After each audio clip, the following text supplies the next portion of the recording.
My name is Jun An. I am a professor at the University of California, Irvine in the School of Education. I'm also the Senior Associate Dean of the college, and I have been a partner with AUHSD and a co-convener of the AI K-12 Summit for the last 2 years.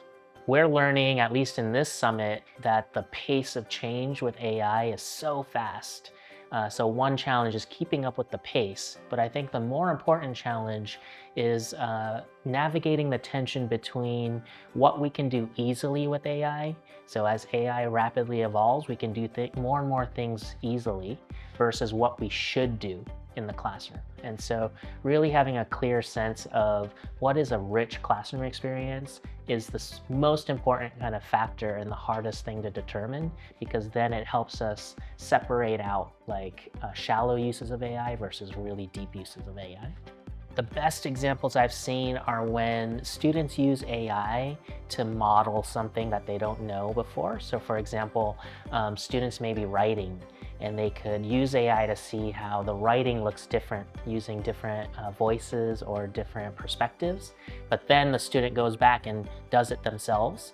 And so using AI to kind of be that quick model and to see different ways of thinking about stuff, I think that's super important. But we always have to return back to the student agency and the students always having the power to create for themselves. I think the biggest challenge for students, and actually for everybody, to be honest, is going to be to realize that AI is not a person. It's not intelligence, right? It's giving us really natural looking output like language.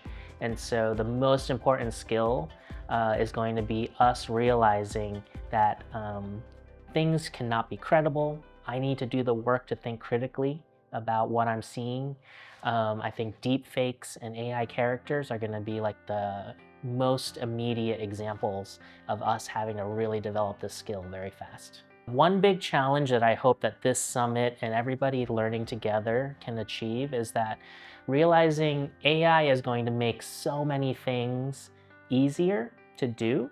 But what that means is that more and more students will have access to those skills. So you could create content easier, you could write easier, you can do tasks easier, you could code easier.